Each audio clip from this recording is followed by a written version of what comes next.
Hi, Sophie here. I'm at the Scala with Travis of We the Kings. How are you? Fantastic. How are you? Not too bad, thank you. Now your voice has recovered.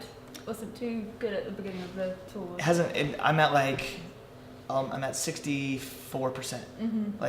Every day I've been on vocal rest, and I've been chugging hot tea and I have throat lozenges and all this stuff that fans have given me just to try to help me get better. But the biggest thing has been vocal rest.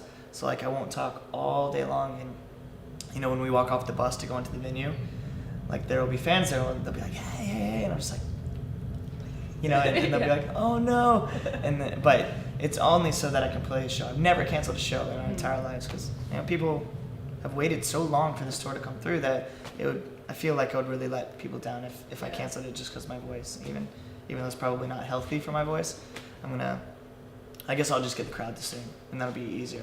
And they're better than me anyways. So. Don't say that. Well, probably. Yeah. Together as a combined total, they sound great. Have you toned down the partying after the gigs as well with the support bands, or? Yeah, just not drinking versus I'll still hang out. I'll do the because in a club anyways that's all you can hear. Yeah. So it's actually nice, just go and I hang out and instead of whiskey or vodka, I'll have hot tea. And I'll be drinking rock and roll. Yeah. Let your dancing do the talking. It's a real rock star right there. Yeah. Now, am I right in thinking you've appeared in Native's latest video? I think I saw a tweet. Yeah, that was 2 days ago in Glasgow. They had this cool idea of they wanted me to write down what I wanted, or they're just we're putting on cards. It can just be one word, or what do you love, what do you like? And so on my card I wrote sex, and so I just held up sex, and they were just they were like, can we use this? Is this okay? And they're just ended up saying, they're just this is the best card that we've had. So yeah, it's I'm excited to see their movie, or their music video. It's always fun to be in friends' videos and stuff like that. I think it's really cool that they asked me to be involved. Have they been good tour buddies along with Blitz Kids? Have you all been a good kind of group? Yeah, they have. For a band that we just met 7 days ago, I feel they're our friends, and same with Blitz Kids as well. They both have what it takes to be in a band, and we've toured so much over the past 6 or 7 years that you can see a band and you can kind of look in their eyes and see if they have what it takes, and it's not for everybody. It's the part that people see on stage, the hour and a half that we're up on stage, is a very minimal part to what we're actually doing. There's a lot of really hard work. There's being away from your family and friends, girlfriend if you have a boyfriend, if you're a girl or whatever, or if you swing that way, whatever. But there's so many obstacles that you have to kind of face when you're in a touring band. So these guys, I think they have it. They're awesome. They love music for what it is, and I really think that music's one of the only things that's not messed up in this world.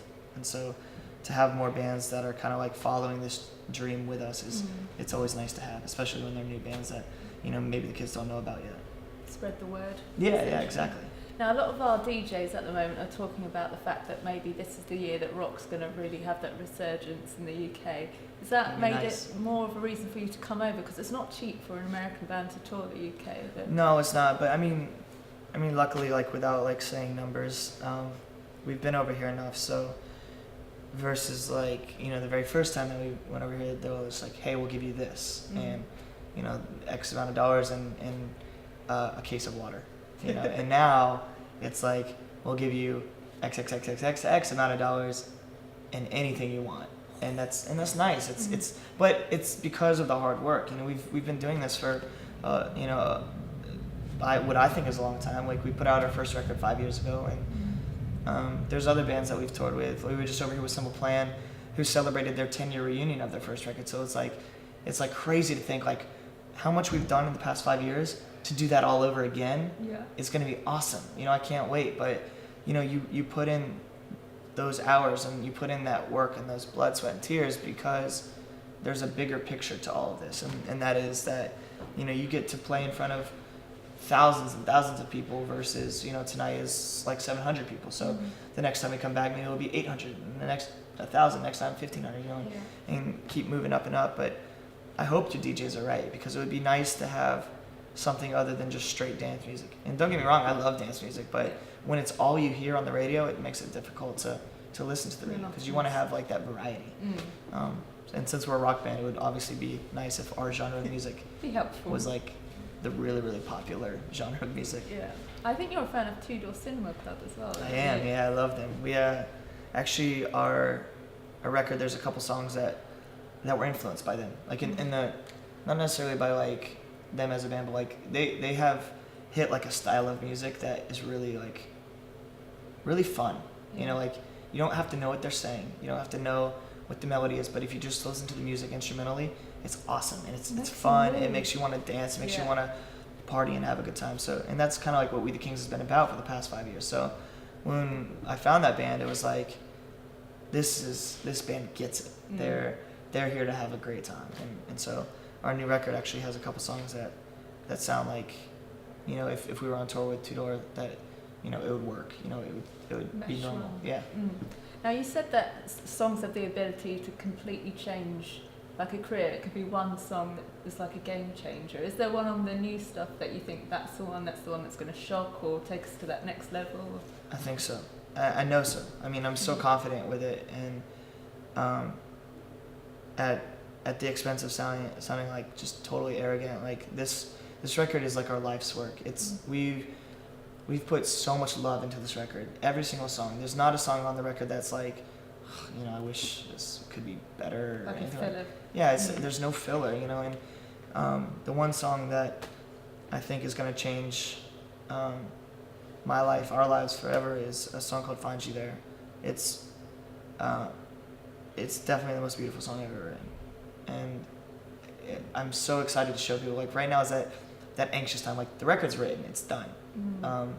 And we've recorded it, and right now it's being mixed while we're overseas, but I am so excited to show people the songs, and we can't yet because like they're just rough demo versions, and I want to show everybody because I know people are going to love it, and people have, you know, like I see all the time, you know, people posting on Twitter just like, you know, your band gets me through the day and stuff like that. And so these fans that have made We the Kings part of their life, I know that we're going to make them proud by releasing this record, and I want it to be now. You know, I want everything now, but it takes time. So I just know that the kind of like the waiting on the edge of your chair will only last so long, and then when the record's released, they're going to be so excited, and then they'll know what I mean when I say that song's going to change my life forever. And to me, there's 3 songs on the record that feel kind of larger than life, and it's "Find You There." There's a song called "Without You, I'm Just a Sad Song," and it's all these things like that I've been waiting for. You know, I've waited forever to find, you know, a girl. I still haven't found her yet, but like to find the girl that makes every other girl blurry. You know, like in a crowded room, like she's the only girl you see, and that's awesome, and that's an amazing thing to look for in life. But so I wrote a song that's actually, it's very real, and hopefully that will lead me one step closer to finding that person. And then the third song is a song called "Art of War," which we wrote for the Hunger Games soundtrack, or for "Catching Fire," which is the second edition of it. And it is so cool because it's a different, like if that was just released on its own, people would be like, "This is We the Kings? This is crazy," because it sounds like the Hunger Games. You know, it sounds like different. You know, and whereas our music is typically like happy and fun and upbeat and stuff like that, this is kind of like almost like One Republic sounding, and just like really epic and anthemic, and it's gonna make people really give We the Kings a second chance if they weren't really like in love with the band at first, and they were just like, oh, We the Kings is decent, you know, whatever.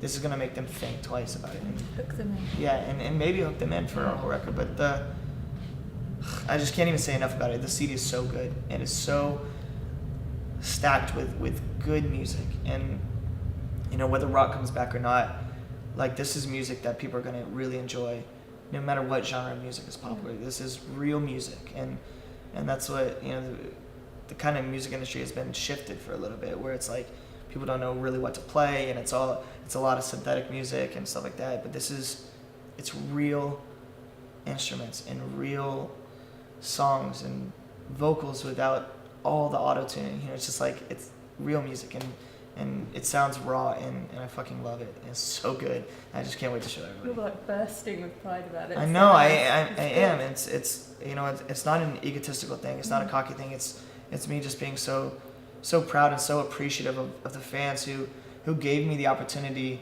to do a fourth record. There's a handful of bands that have made it to their fourth record.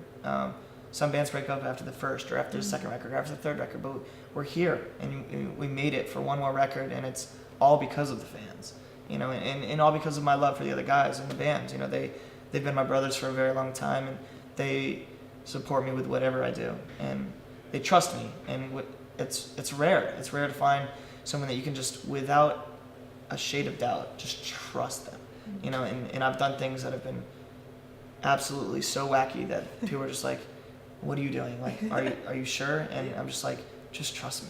And they have, and now we're here. You know, we've played sold out shows on this tour and in the UK, and we're still rising. We haven't hit our peak. We're not going downhill, and so it's nice to have, you know, your best friends trust you in decisions that you make and the songs that you write. Exactly. And okay, so you've got a song on a soundtrack. Mm-hmm. You get to tour the world. You've had your face on cereal boxes. Like, what's on the bucket list? Like, do you want to be in a film yourself? Because you do a lot of acting in your YouTube videos.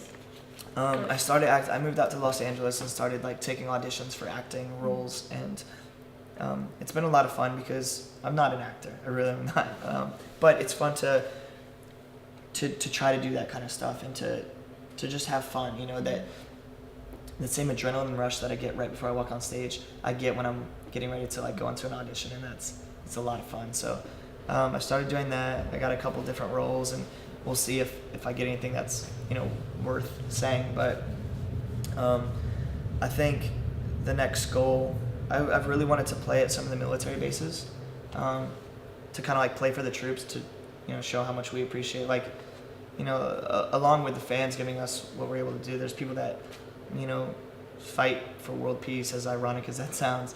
You know, they fight so that we can live normal lives, and that's really, really awesome. And I hope that, you know, we've been trying to work it out for a while, but hopefully they'll, you know, we'll be able to fund ourselves going over and playing at some of the different bases all over the world, just to, you know, say thank you. And that would be a goal on the bucket list. The other one would be to, we want to go platinum in every single country, or every single continent. So right now we have 3. So we're platinum in a country in Asia, in Japan, in Australia, and in the States. The States is the hardest because it's like 1 million songs. So that's massive. That's the next goal. So the UK, you guys are next. Yeah, watch the space. We're coming for you.